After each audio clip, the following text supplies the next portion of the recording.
Our next speaker is Dr. Chen.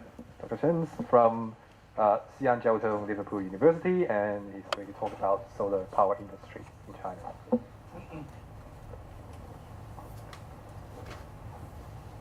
Thank you. Thank you for your fantastic presentation. Today I'm going to talk about a little bit different aspect of the development of solar energy in China compared to Dr. Wang's presentation. I rather focus on, sorry, it should be like solar instead of wind power, but it belongs to, well, it belongs to a larger project that I have been working on since 2010. My project or my research, my PhD thesis was about the politics of wind power and solar power in China. I'm inspired by Daphne Ma's PhD thesis a lot because she has done pioneering work for me to understand how exactly top-down approach or works in China. I mean, respond to Professor Xi's work. Actually, the research question I focus is actually a very simple one: how a top-down research, how a top-down governance works in China. It doesn't seem to be work. I mean, for many years, for many Western scholars, sustainable development means some sort of inclusivity, or decentralization, or participation. Everything belongs to citizens' civic engagement. But in China, it doesn't seem to be work. I mean, apart from this picture, there are many different figures somehow shows that there has been some successful experience of China's approach, including the biggest market of renewable energies nowadays, wind power and solar power. But today I'm going to talk a little bit about a micro governance in this sector. I focus on the governance of solar energy industry, or I'm going to provide a political analysis of the governance of solar energy industry in Eastern China. Why Eastern China matters. Just look at this. If you look at this picture or figure, it doesn't tell you much about that. It tells you that China maybe ranks first in terms of production of solar PV cells. And it tells you that, I mean, since 2008, China became number, since 2007, China has been so concentrated on this work. But Eastern China, or Jiangsu provinces, where I'm working now, actually provide one fourth of solar PV in the world, globally. And in terms of the scale, it really actually somehow becomes a quite interesting issue for me. So since 2010, I focused on these two provinces, Jiangsu, Zhejiang, or to try to understand the extent to which the governance of solar energy actually works. So I focus on, I'm doing some sort of qualitative study instead of modeling or other issues. I focus on interviewing with local practitioners, including SOEs, managers, senior policymakers, or policymakers in NDRC, National Development and Reform Commission, for example. And I spend a lot of time finding key informants in these two provinces, including, for example, this person. He is actually the top executive of a firm called CEEG, China Sonergy Co., which was listed on Nasdaq in 2007, when, as you can see the figure, when China became the number one market in the world. His name is Dr. Jia Yangang.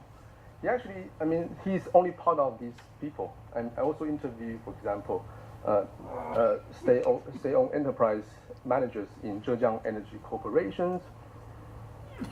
Zhejiang Energy Corporations, you might think this is just a company, but it is a very strange company in China. It's a very strange provincial state-owned enterprise who obtain more than 50% of revenues of the energy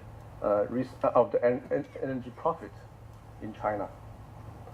A lot of people, if you think that because many provincial state-owned enterprise obtain a lot of revenues in China, but Zhejiang is actually some sort of a symbol of entrepreneurship. So I focus on these two provinces, which I think, presumably, they might be actually, there might be some sort of bottom-up movement in China, right? So I went to Zhejiang, I went to Jiangsu to see whether or not a local bottom-up movement mattered. And I also interviewed NGOs like Green Zhejiang. I also interviewed some other people. But what I have learned, I just learned that actually I also develop some interrelated theories, like for example, developmental state, ecological modernization. This is for my big project. But the most important thing is principal agent theory.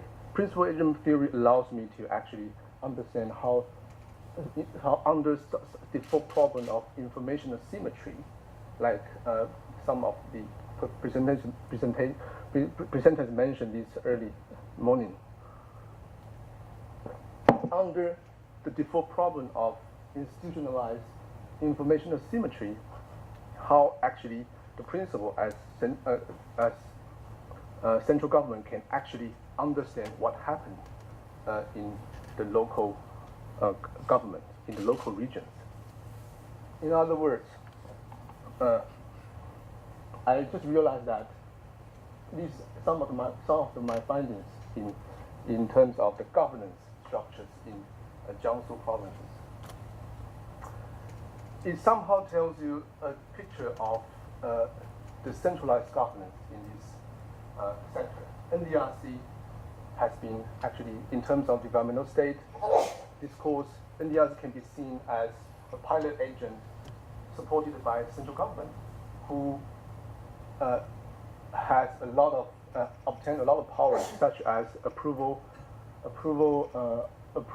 of the some of the investment projects, or provide industrial policies, non-liberal, for example, industrial policies for the sector. Local content measures, for example, to protect or to encourage endogenous innovation in China.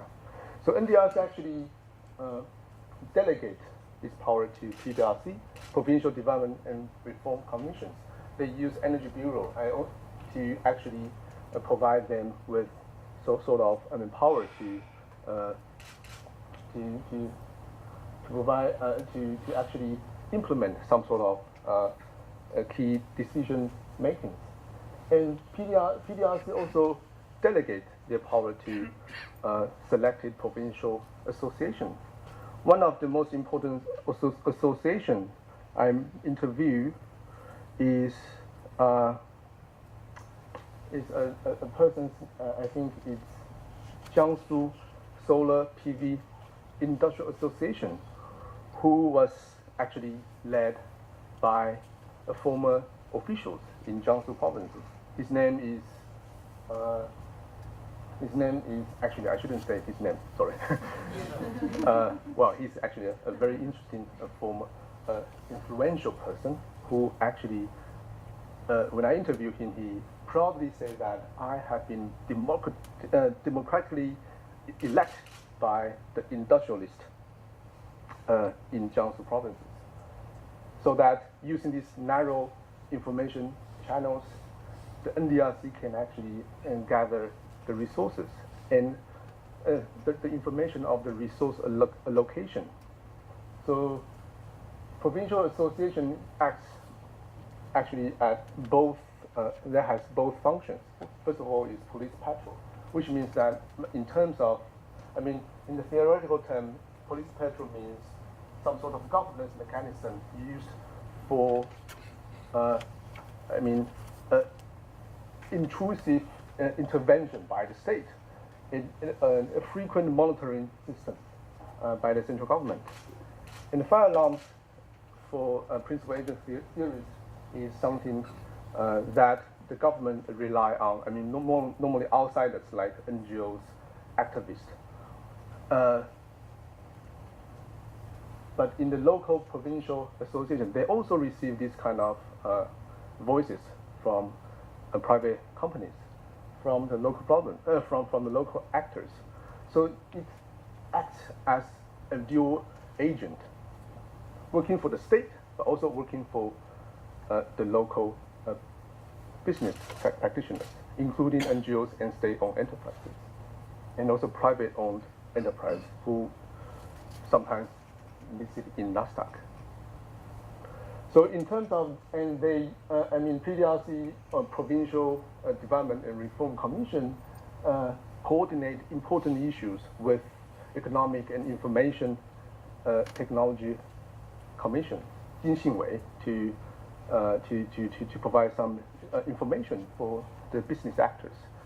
But the key influential actors is NDRC, who provide many important policies, including tax abatement policies. So my argument, actually, if I don't use much time, well, the argument of my research is I find that there is a mixed paradigm of diffusion non-hydro renewable energy, which means that the developmental state as a macro level of political economy paradigm under which, and you can see some sort of a coercive and compliance mechanism deployed by the Chinese central government. And in the end, it became some sort of accidental alternative model of sustainable energy development. Why I'm saying that? Because when I interview the people, local people in Jiangsu and Zhejiang provinces, and surprisingly, including those NGO practitioners, surprisingly,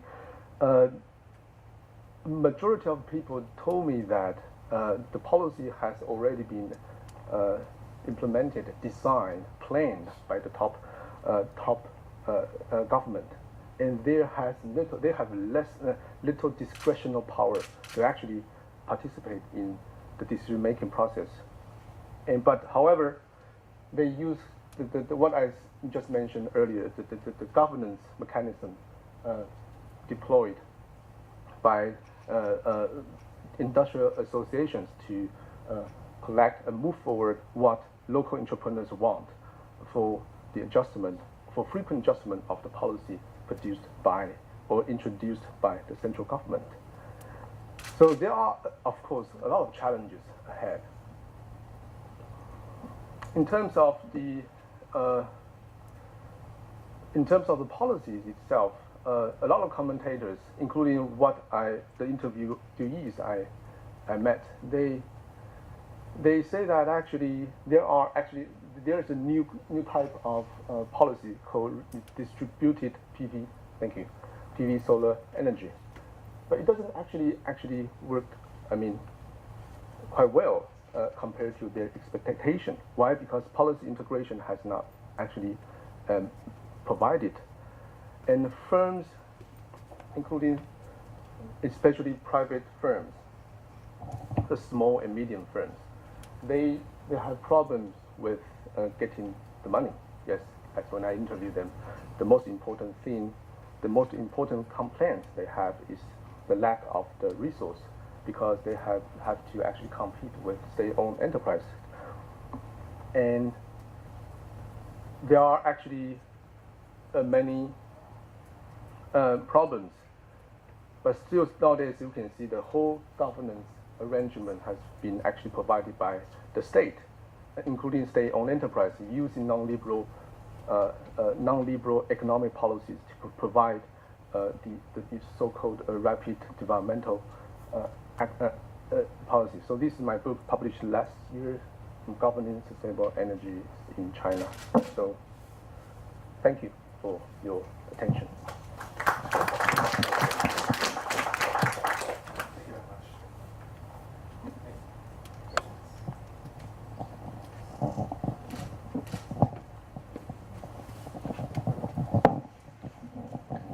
Thank you very much. So first of all, I'd like to confirm. So which period of time? Which period of time? Are you referring to? Are you referring to in your analysis? Because there are several stages in the development of solar PV in China. The first stage is before 2010. Of course, before 2008 or 2009 or 2007, that the central government first initiate the national program, the same as wind power, but the failed, because state enterprise did not responded to the government national program, as in the wind power. So while the private companies have already developed their technology, and on the national program actually forced the private company towards the export. And the second stage is that because of this, the United States and the European Union made the export or import ban. So this is and after that, Chinese government, as you mentioned, expanded the feed-in tariff to deploy the solar power PV in the domestic market. So I'm wondering if which period? Are you different? Thank you for your comment, which is very actually accurate. I agree with you that there are two stages of, in particular, solar energy policies. In fact, according to many commentators, at the beginning, actually, state didn't pay too much attention on the growth of manufacturing sector. But I think my focus is between 2008 to 2016, during which time, right after the introduction of renewable energy law, and last year, when a lot of the deliberate industrial policies, such as the protection of solar energy equipment, has been actually listed. So I'm talking about a particular time frame where actually the sector has been actually promoted and also protected. So thank you for your question.